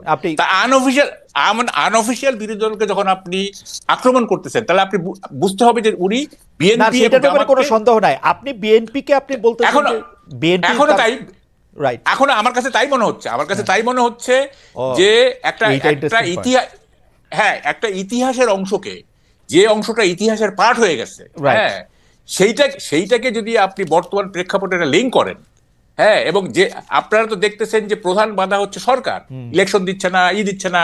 হ্যাঁ, আপনারা বাইরে যাইব না, আমরা সবই বুঝি দুদু ভাই, আমরা কিন্তু 53 বছর যাবৎ বাংলাদেশটাকে দেখে আসতেছি। হ্যাঁ, আপনারা চাচ্ছেন ইলেকশন, গভর্নমেন্ট দিচ্ছে না, তারপরেও আপনারা একটা সমঝোতা, একটা সহযোগিতা। তবে কামাল ভাই একটা খুব গুরুত্বপূর্ণ জায়গায় আসছেন, যে কামাল ভাই মনে করতেছেন যে আসল শত্রু চিনতে বিএনপি ভুল করতেছে কিনা, সেটা নিয়ে আমরা একটু দুদু ভাইকে শুনতে চাই। দুদু ভাই, আমি মাঝখানে একটু বলেও রাখি, প্রধান উপদেষ্টা অধ্যাপক ডক্টর মোহাম্মদ ইউনূস হয়তো মানে পলিটিক্যাল দলগুলিকে ইন জেনারেল, এবং আমার কাছে মনে হয় যে স্পেসিফিকলি আপনি আপনার উপরেও নিতে পারেন বা বিএনপির উপর নিতে পারেন, যে রাজনৈতিক দল কোনো ইস্যুতে একমত হয়েছে কিনা, সংস্কার কোনটা চায় বা না চায়, সেটা ওয়েবসাইটে দিয়ে দেওয়া হবে, এবং এতে করে বোঝা যাবে যে আপনারা কি চান না চান। কারণ একটা কথা আপনাদের উপরে এসে পড়তেছে যে বিএনপি আর আওয়ামী লীগ আসলে একই জিনিস, সেই জন্য তারা সংস্কার চায় না, তারা জেনেতনভাবে একটা নির্বাচন করে শুধু ক্ষমতায় বসতে চায়। আসল শত্রু চিনতে আপনারা ভুল করতেছেন কিনা দুদু ভাই? এখানে ছোট করে বলি, কামাল ভাই বিস্তারিত বলেছেন, হয়তো কিছু কিছু বিষয় আছে আমি ডিফারও করতে পারি, সমর্থনও করতে পারি। আমি ওই প্রসঙ্গে না গিয়ে খালি আপনি যে প্রশ্নটা সর্বশেষ করেছেন সেটা এইভাবে আমি অ্যান্সার করতে পারি যে বিএনপি এবং আওয়ামী লীগের ভিতরে পার্থক্যটা হচ্ছে, আওয়ামী লীগ ফ্যাসিজম বলেন, স্বৈরতান্ত্রিক বলেন, অতীতে যাই করুক, গত 15-16 বছর ধরে এই প্র্যাকটিসটা সে করেছে এবং এই বিশ্বাসটা মানুষের উপরে গণতন্ত্রের নামে চাপিয়ে দেওয়ার চেষ্টা করেছে। আসলে তো স্বৈরতান্ত্রিক, আসলে তো ফ্যাসিজম। বিএনপির অবস্থান হচ্ছে ফ্যাসিবাদের বিরুদ্ধে। এখানে কিন্তু আওয়ামী লীগের ব্যাপার না। ফ্যাসিবাদের পিঠে উঠছিল বলে আমরা তাকে টার্গেট করছি, তাকে অপসারণ করার চেষ্টা করছি, তাকে পতন ঘটানোর চেষ্টা করছি। ফ্যাসিবাদ গণতন্ত্র বিএনপি একাই চর্চা করছে এমন না।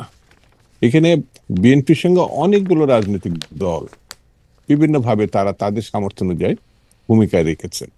তো সেই কারণে যদি কেউ এটাকে গুলিয়ে ফেলে রাজনীতিতে, যে এখনো বিএনপি আওয়ামী লীগকে বা তাদেরকে রক্ষা করতে চাচ্ছে, তাহলে পরে ফ্যাসিবাদ আর গণতন্ত্রের যে পার্থক্যটা সে গুলিয়ে ফেলবে, তার কাছে স্পষ্ট হবে না। এত ঘটনার পরে আর এত মামলা পরে, এটা তো আপনি স্পষ্ট করবেন যে প্রায় 60 লক্ষ আসামি, 2.5 লক্ষ মামলা, তার অধিকাংশ এখনো আছে, এবং অধিকাংশই হচ্ছে বিএনপি কিছু কিছু অন্যদের উপরে বা শ্রেণী পেশার কিছু শিল্পপতি। কিন্তু দুদু ভাই, আপনারা কি এটা পলিটিক্যালি ব্যবহার করতেছেন? কারণ আপনাদের লোক তো এখন অ্যাটর্নি জেনারেল, উনি বেশ কিছু মামলা তোলার জন্য উদ্যোগ নিয়েছেন, বেশ কিছু মামলা তোলা হয়েছে, লিস্ট চাইছে নানা জায়গায়। মামলা কথাটা আপনারা যখন বলেন, তখন কি এটা একটা মানে পলিটিক্যাল গেইন নেওয়ার চেষ্টা কিনা দুদু ভাই?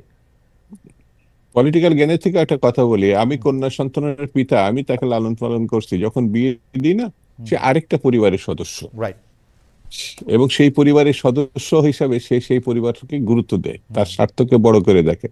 তখন আমার আর এইটা যদি ভাবনা মাথার মধ্যে থাকে, তাহলে মেয়ের সঙ্গে পিতার সম্পর্কটা থাকবে না।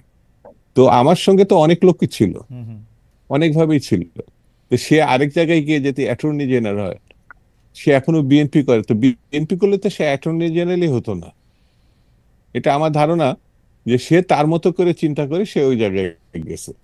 সে থাকলে বিএনপি সব উদ্ধার পেয়ে যাবে, এটা তো আমার মনে হয়। তাহলে তো এই ডক্টর ইউনূসের সরকারই তো বিএনপি সরকার হিসাবে মানে পরিগণিত হতে পারে। মানে যুক্তির খাতিরে কথাগুলো আমার রিডিংটা অলমোস্ট তাই। বিএনপির লোকজন এখন আমাদের, এবং ডক্টর ইউনূস সাহেব তো বিএনপির, আমি মাহমুদ কামাল ভাইয়ের কথা শুনে আপনার চেয়ে বেশি অবাক হয়েছি, কারণ আমার কাছে মনে হয় ডক্টর ইউনূসকে, এবং কামাল ভাই আমার এটা মনে হয় বিএনপি যদি এখন চাপ দেয় না, ডক্টর ইউনূস অগাস্টে ইলেকশন দিয়ে দিবে। ডক্টর ইউনূস হচ্ছে ইতিহাসের সবচেয়ে দুর্বল সরকার। বিএনপি যদি সত্যি এটা মিন করে 5 আগস্ট না, ওই 4 আগস্ট ইলেকশন দিয়ে দিবে। বিএনপি যেদিন চাবে তার একদিন আগে। আচ্ছা আচ্ছা, আমি একটু দুদুভাইকে একটু শেষ করে আসি, জি দুদুভাই আপনি বলতেছিলেন, সরি আমি ইন্টারাপ্ট করছি। সেটা হচ্ছে আমি মনে করি যে কাল সকালে ঘটনাটা এটা এখনই ডিসাইড করা ঠিক হবে না, এটা আমার কাছে মনে হয়।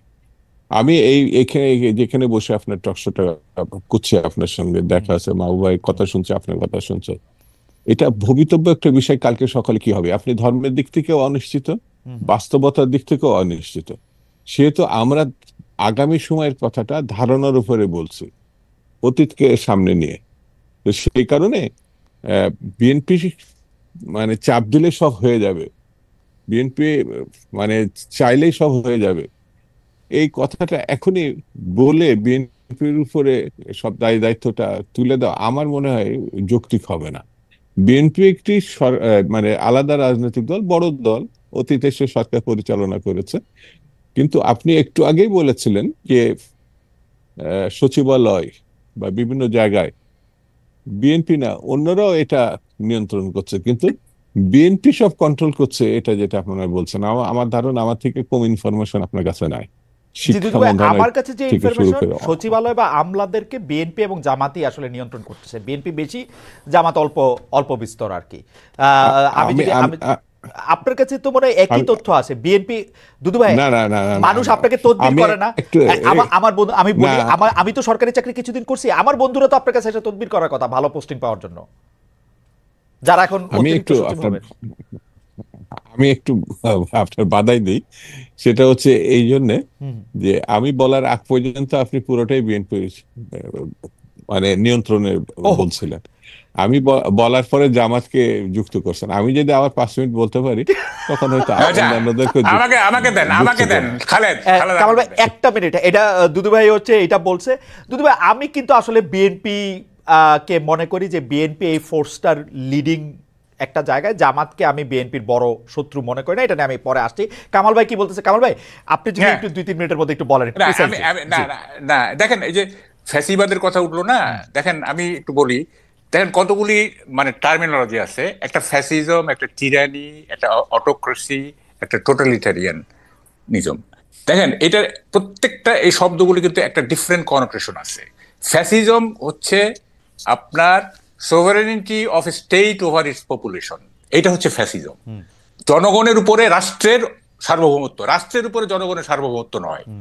এই যদি ডেফিনিশন হয় তাইলে ফ্যাসিজম শুধু হাসিনা ফ্যাসিস্ট এইটা বলে এই সেন্টেন্সটা শেষ করে ঠিক হবে না। আচ্ছা, এখন দেখেন কথাটা হচ্ছে যে মানে এই যে মানে রাজনীতিটা চলছে না, আপনারা বলতেছেন যে বিএনপি দখল করছে, জামাত দখলে, কেউ তো সমন্বয়কদের কথা বলছেন না, কেউ তো মানে এই যে মানে এটা কি বলে যে দখলবাজি না, এই যে মানে তদবির তো বেশি করতেছে সমন্বয়করা। আপনারা এই জিনিসটা কেন আপনারা তাদেরকে মানে জামাত বিএনপি নিয়ে মানে টানাটানি করতেছেন, সমন্বয়করা তদবির করতেছে বেশি? এটা আমার কাছে অনেক খবর আছে, আমি সাংবাদিক যেহেতু। সুতরাং এই যে এইভাবে কিন্তু মানে একটা জিনিসকে মানে প্রমিনেন্স দেওয়া আর একটাকে মানে সাইডলাইনে নিয়ে যাওয়া, এটা ঠিক না। আপনাকে টোটালি দেখতে হবে। কারণ আমি আপনার সাথে একমত, সমন্বয়করা তদবির করতেছেন। আপনারা কি এইটা অথেন্টিক কোন রিপোর্টিং দিয়া যুগান্তরের পাতায়, আপনার পত্রিকার পাতায় বা অন্য পত্রিকার পাতায়, টেলিভিশনের এটা হবে না, কেন হচ্ছে না? মানে যে কারণে এটা হবে না, এটা সেলফ সেন্সরশিপ চলতেছে, এটা চলবে না, এটা হবে। হাসিনার আমরা ভয় পেতাম, সমন্বয়কদেরও ভয় পেতেছি। হাসিনার আমরা ভয় পেতাম, সমন্বয়কদেরও ভয় পেতাম। এইভাবে ইনডিসক্রিমিনেটলি হাসিনার আমলে বাড়িঘর পোড়ায় দেওয়া হয়েছে, ইনডিসক্রিমিনেটলি বা পোড়ায় দেওয়া হয়েছে। হাসিনার আমলে পোড়াইছে, বাড়িঘর পোড়াইছে, ঘোষণা দিয়ে পোড়াইছে, কিন্তু ঘটনা হইতেছে যে ঘোষণা দিয়ে পোড়াইছে, খুব না পোড়াইছে। আহা, হাসিনার এক্সট্রা জুডিশিয়াল কিলিং, হাসিনার লুটপাট, এগুলি সীমাহীন, এই ব্যাপারে কোনো সন্দেহ নাই। কিন্তু এখন যেটা চলতেছে, হ্যাঁ, এই যে if you want to kill a dog give him a bad name, হ্যাঁ, এই যে চলতেছে সারা দেশে আর কি, এটা তো ভয়াবহ। হ্যাঁ, এটা খুবই ভয়াবহ। যাই হোক, এখন সেটা না, কথাটা হচ্ছে দেখেন ইলেকশন কবে হবে, ইট লিটল ম্যাটার্স। সোসাইটিটা পলিটিক্স অফ অ্যাকোমোডেশনের মধ্য দিয়ে যাচ্ছে কিনা, পলিটিক্স অফ অ্যাডজাস্টমেন্টের মধ্যে দিয়ে যাচ্ছে কিনা, দ্যাট ম্যাটার্স। আপনি ইলেকশন দিয়ে কি করবেন? আমি তো বললাম বর্তমান সরকার উভয় সংকটে আছে। ইউনূস সাহেব, ডক্টর ইউনূস, উনি চাচ্ছেন যে, প্রথম থেকে আমি লক্ষ্য করতেছি, উনি চাচ্ছেন যে, উনি মনে করতেছেন যে ছাত্ররাই সব করতে পারে মনে করতেছেন। সুতরাং ছাত্রদেরকে উনি ক্ষমতা নিয়ে আসার চেষ্টা করবেন। যদি করতে হয় তাইলে ইতিহাসের সর্বনিকৃষ্ট ম্যানিপুলেশন করতে হবে।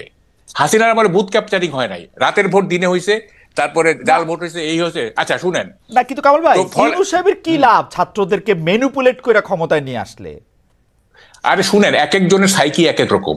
এইটা মানে উনি মানে তারুণ্যের জয়গান গান, ওনার বক্তৃতাগুলো আপনি ফলো করেন না, উনি মনেই করতেছেন যে ছাত্র মানে ইয়াং জেনারেশন হচ্ছে আপনার সবচেয়ে মানে কি বলে যে potential section of the society. উনি মনেই করেন, এটা থিওরিটিক্যালি মনে করেন না। কেমনে প্লাস হচ্ছে না, এটা মনে করেন না তো। উনার উপদেষ্টা 22 জনের মধ্যে 3 জন ছাত্র থেকে ঢুকছে, বাকি 19 জনের গড় বয়স কত আপনি দেখেন, কোথায় আপনি তরুণ পাবেন?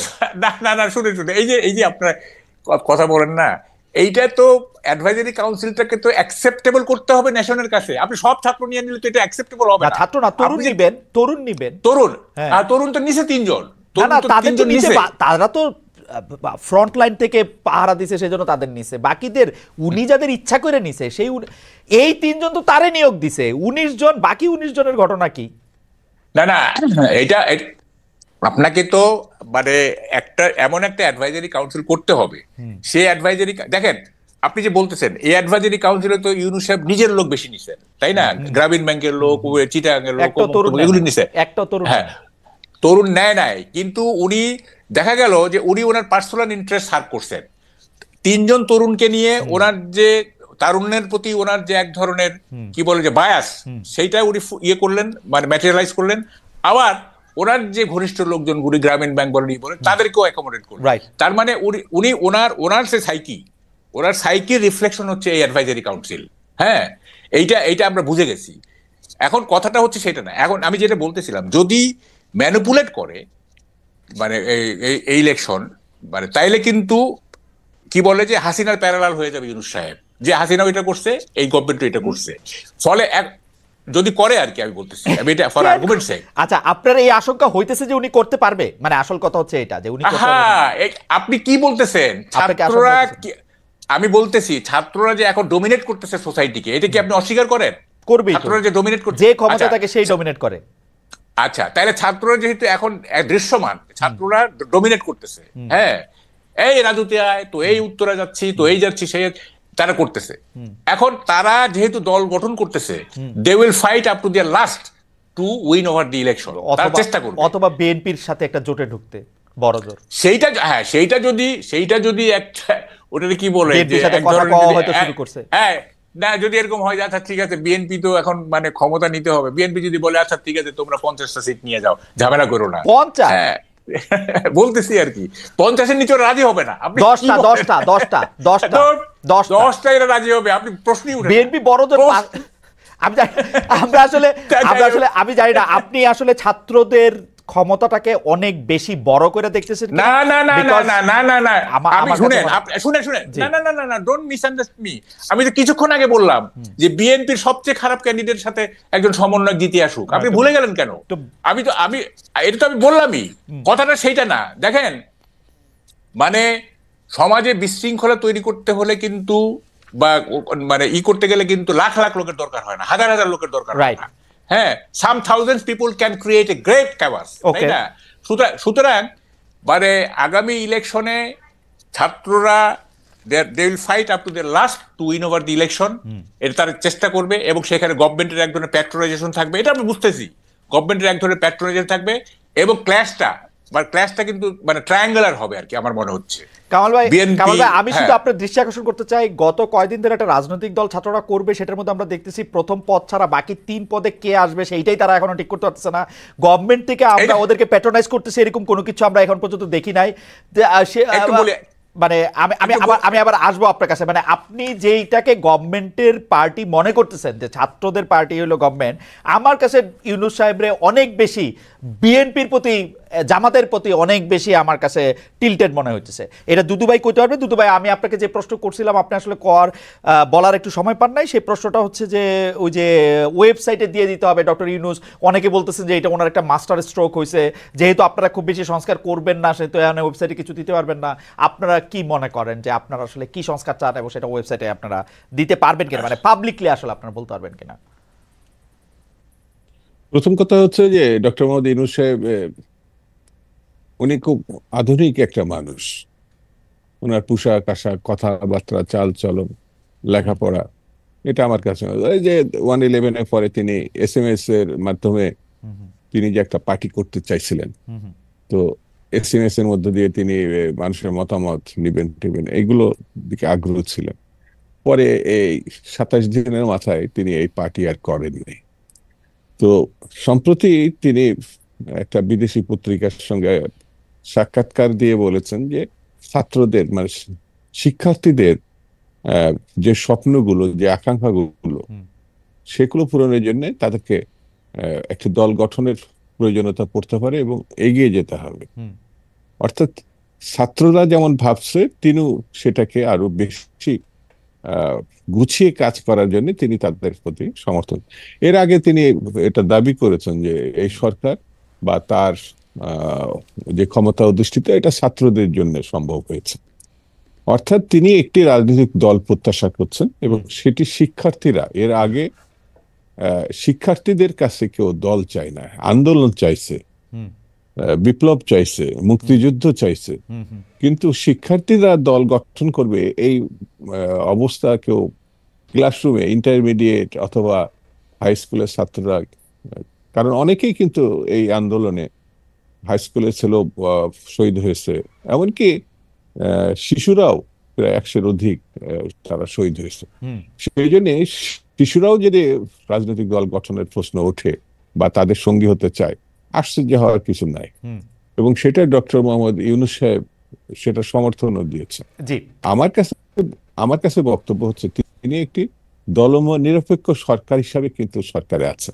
হুম, এই বিষয়টি সকল রাজনৈতিক দল মনে করে যে সবার সরকার হচ্ছে এই সরকার। হুম, কিন্তু তিনি যখন একটা পক্ষ নিয়ে কথা বলছেন, নতুন করে দল গঠন করছে, তখন বিতর্কগুলো আহ, তৈরি হচ্ছে বা বলার সুযোগ হচ্ছে। দুদু ভাই আমার কাছে আপনার, মনে হয় দুদু ভাই আপনি কি এইটার একটু ব্যাখ্যা দিতে পারেন যে অনেকেই বলতেছেন যে না, তারা আসলে দল নিরপেক্ষ সরকার না, তারা একটা অভ্যুত্থান পরবর্তী সরকার, যেই অভ্যুত্থানের মাধ্যমে বাংলাদেশের বুকের উপর চাইপা থাকা স্বৈরাচারকে, 15 বছর ধরে চাইপা থাকা স্বৈরাচারকে সরাইতে পারছে, যেই সরাইতে বিএনপি পারে নাই, জামাত পারে নাই, ওরা পারছে, সেই অভ্যুত্থান পরবর্তী সরকারের লিগেসি তারা বহন করেন। এবং এটা যদি তারা মনে করেন যে ছাত্র জনতার যে চাওয়া, সেই চাওয়াটা পূরণ করার জন্য তাদের দল থাকা দরকার, সেটিকে অন্যায় হবে কিনা আমি আরেকটু যোগ করে রাখি।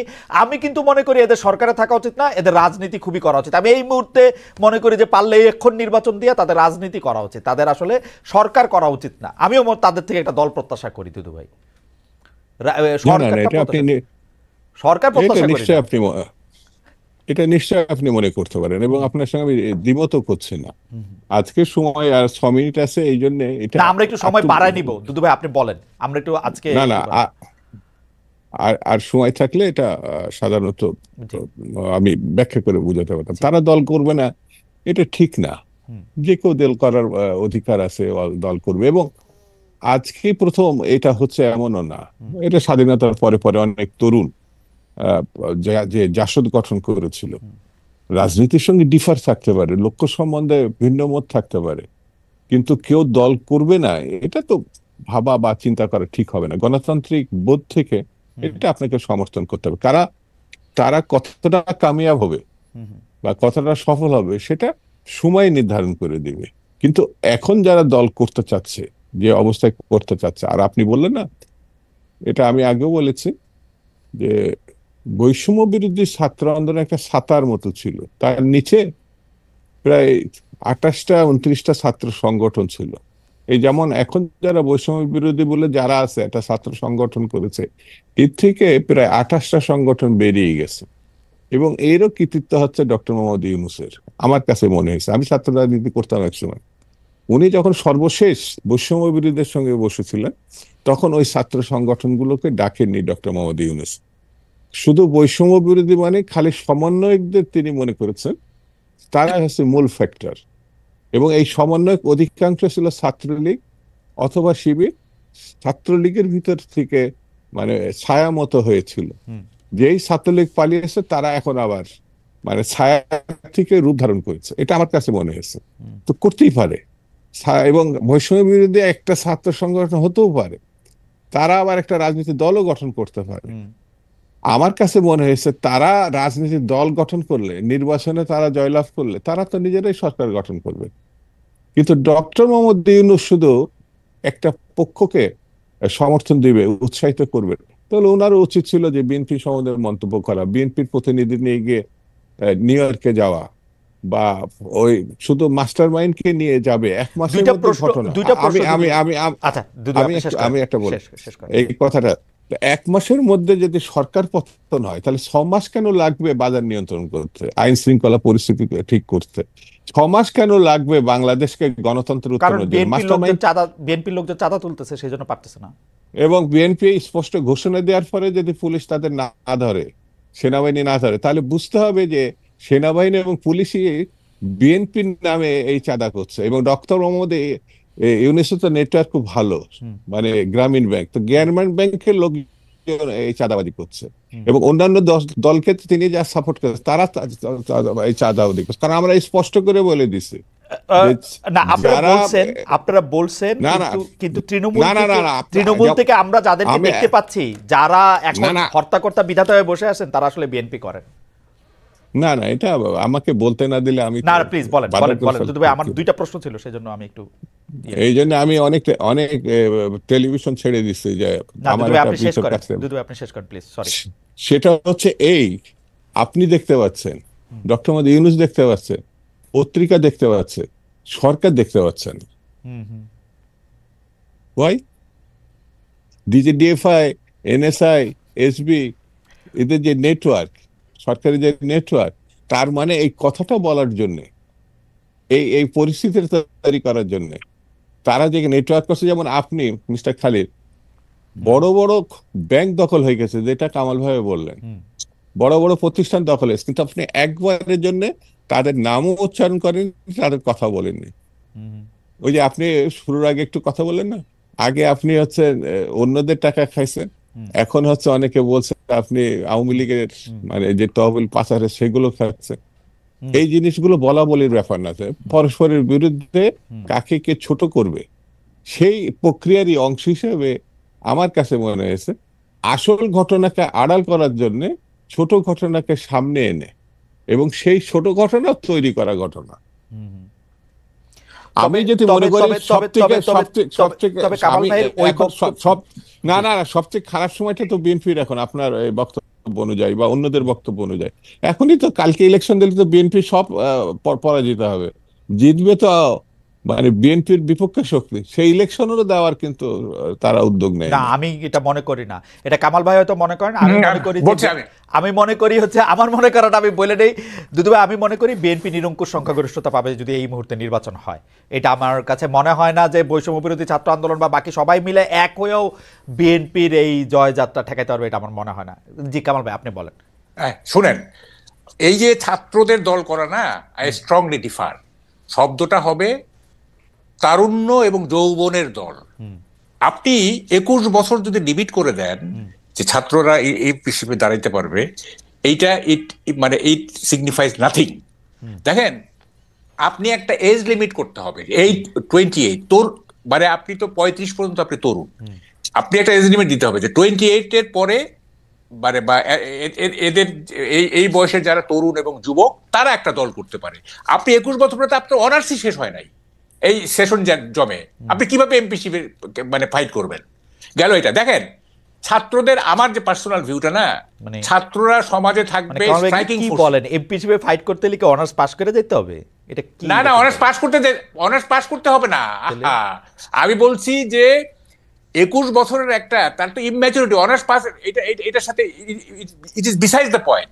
What is inside the point is 21 বছরে একটা ছেলের সেই ম্যাচুরিটি আসে না, একটা ম্যাচুরিটি আসতে পারে না। এটা ম্যাচুরিটি আসার জন্য মানে 25 তো অবশ্যই, মানে 25+। আচ্ছা, এখন দেখেন, আমি যেটা মনে করি সেটা হচ্ছে যে ছাত্ররা হচ্ছে স্ট্রাইকিং ফোর্স, এবং আমার একটা লেখাও আছে, 5টা ডিফারেন্ট পার্সপেক্টিভে এই স্ট্রাইকিং ফোর্স কাজ করে। হ্যাঁ, 5টা ডিফারেন্ট। একটা হচ্ছে যে দেশটা যদি কলোনি হয়, কলোনিয়াল রুলের বিরুদ্ধে ফাইট, যেমন আমরা পাকিস্তান আমলে স্ট্রাইকিং ফোর্স হিসেবে ছাত্রলীগ কাজ করছে ইত্যাদি, এবং মুক্তিযুদ্ধে গেছে। তারপর যে টিরানি থাকে, আমরা এই যে কামাল ভাই আমাদের সময় নাই, আপনি একটু যদি পয়েন্টটাতে আসেন যে পাঁচটা মানে ওইটা আমরা নিশ্চয়ই লেখায় আমরা এটা দেখে নিব আর কি। আচ্ছা, না এখন কথাটা হচ্ছে যে আপনি দেখেন শিক্ষা ব্যবস্থা কিন্তু প্রায় ধ্বংসপ্রাপ্ত। আপনারা কেন খেয়াল করেন না আমি এটা বুঝি না। হ্যাঁ, ছাত্ররা দল করলে কি হবে, সব ছাত্র মানে সমন্বয়ক না ওই দলের নেতাদের পিছনে ঘুরবে। হ্যাঁ, যে ক্ষমতায় আসলে আমরা তাদের কাছ থেকে সুবিধা নিব, কেউ লেখাপড়া করবে না। কারণ দল যদি ক্ষমতায় আসে তো লেখাপড়ার তো দরকার নাই। হ্যাঁ, এখন আপনি তো মানে শিক্ষা ব্যবস্থাটা তো ধ্বংস হয়ে যাচ্ছে, এদিকে তো কেউ খেয়াল করতেছে না। আজকে কি মানে কোনো শিক্ষা প্রতিষ্ঠানে ভালোভাবে লেখাপড়া হচ্ছে, মানে হায়ার এডুকেশন হচ্ছে? সবাই তো আন্দোলন করতেছে, এই করতে, তারপরে এই যে আনরেস্ট লেগে থাকতেছে, হ্যাঁ, যে কুয়েটে আজকে কি হলো না হলো, এগুলি দিয়ে কি একটা জাতি আগাইতে কথা পারে? শুনলে মনে হয় যে বাংলাদেশে আগে খুব ভালো শিক্ষা হইতো, এখন হঠাৎ করে এটা বন্ধ হয়ে গেছে, ব্যাপারটা কি তাই? না, সেটা আমি বলছি না। শিক্ষা ব্যবস্থা তো ধীরে ধীরে ধ্বংস হইতেছে, ধ্বংস হবে, রক বটমে পৌঁছাবে, তারপরে গিয়ে এটা ব্যাক করবে।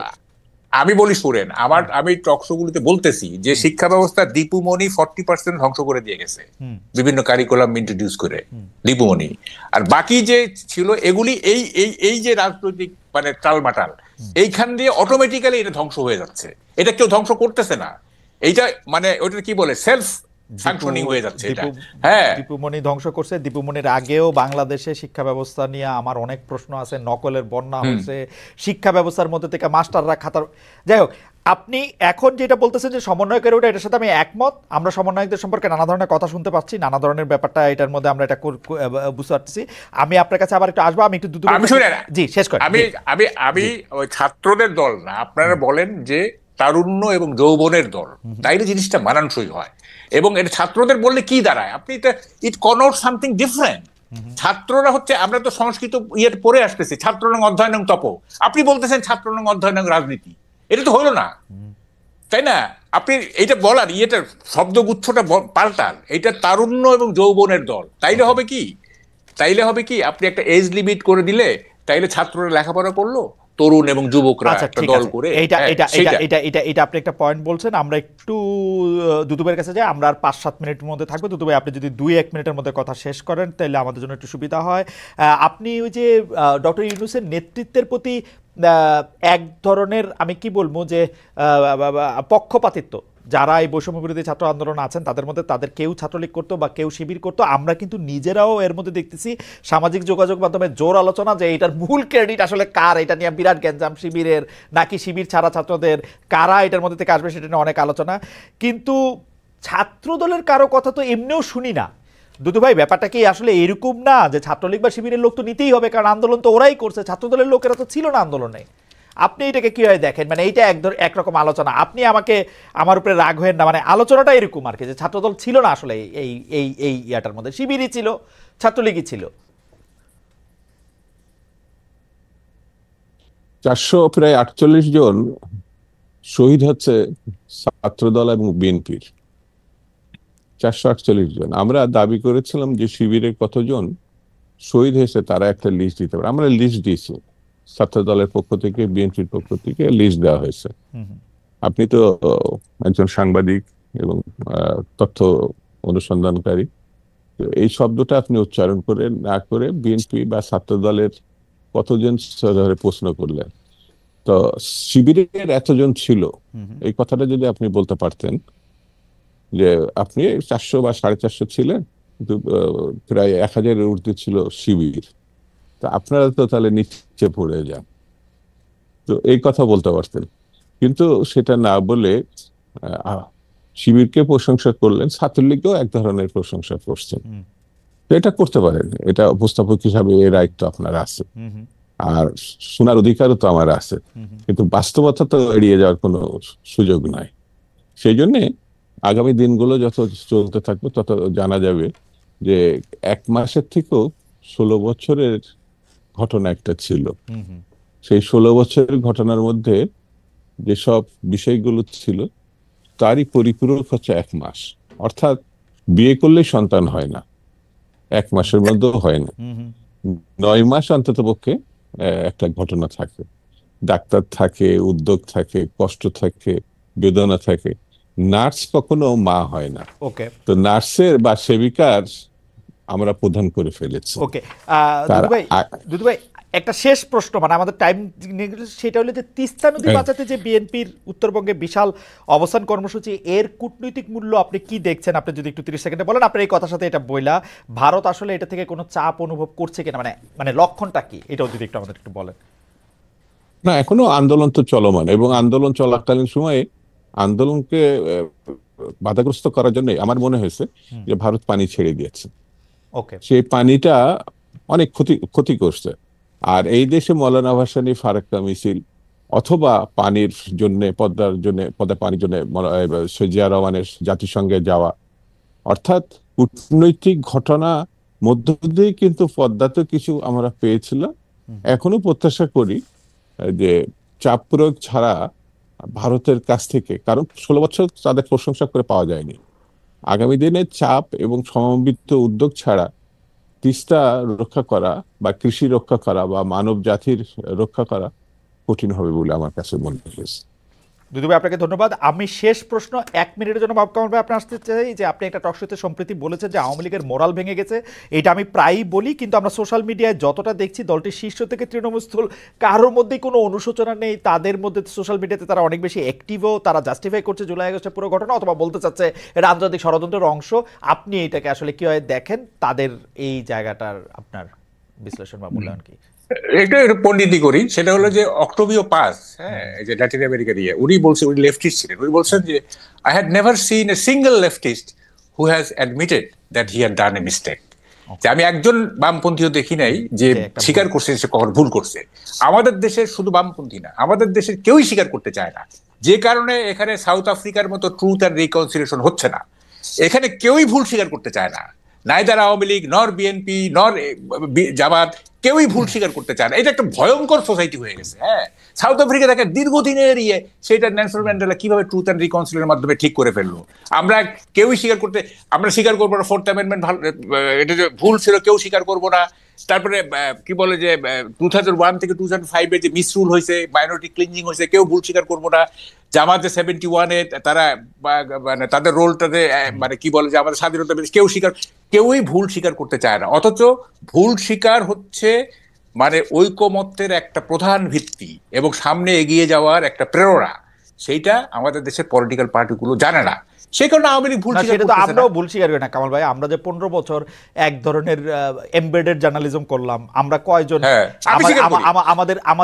আমাদের কয়জন এটা বিবৃতি দিয়ে আমরা এটা স্বীকার করছি? শুনেন, আমি বলি, আমি 10 বছর আমি এই নানা রকম অপকর্ম আওয়ামী লীগের সেগুলো বলে গেছি, এবং টকশোতেও বলে গেছি, এবং আমি বলি যে আমি আসলে কি বলে যে I do not feel proud, I don't want to be identical with মানে মিডিয়া, মানে আমার এই পরিচয় যেন আমার না থাকে, আমি বলি, কারণ এইটা হয় না। হ্যাঁ, এবং যা মানে হয়েছে 15 বছর যা হয়েছে বা এখনো যা হচ্ছে, এইটা this is not a pride for media, এইটা কোনো অহংকার না। এটা কোনো ভুল স্বীকারের কথা বলতেছিলেন, এবং সেইটার মধ্যে আপনি বলতেছিলেন কারো কোনো অনুশোচনা নাই। শুনেন, আমি বলি, এটা শেষ করি। আমি জাসদ করে আমি কি বলে আওয়ামী লীগের 3.5 বছর রুলের যে বিরোধিতা করছিলাম, আমি ভুল স্বীকার করি যে এটা আমার ভুল হয়েছে। হ্যাঁ, কিন্তু অন্য জাসদ কেউ স্বীকার করে না। আমি তো লোন যে আমি স্বীকার করছি যে আমি ভুল করছি। হ্যাঁ, এটাতে আমার কোনো অগৌরবের কিছু নাই। আরে I was A naked boy when I was born. আমি যখন জন্ম নিছি তখন আমি ল্যাংটা ছিলাম, আমার লজ্জা কিসের? রাইট, আমার মনে যে আমরা শেষ করি।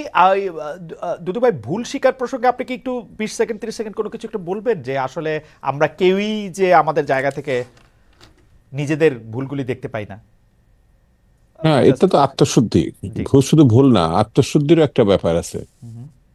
নিজের সঙ্গে নিজে যদি আমরা ঠিক করতে না পারি, এটা আমি অন্যের উপরে যাচ্ছি না, নিজের থেকে নিজে, অর্থাৎ আমি কাজটা একজনের বকা দিয়েছি, পরে যদি বুঝতে পারি বকাটা দেওয়া ঠিক হয় নাই, তো এটা আমার মনে হয় এটাই তার জীবনের না, তার সারা জীবনের সব দিক থেকে আস্তে আস্তে, যেটা কামাল ভাই বললো, আমি তার সঙ্গে একমত।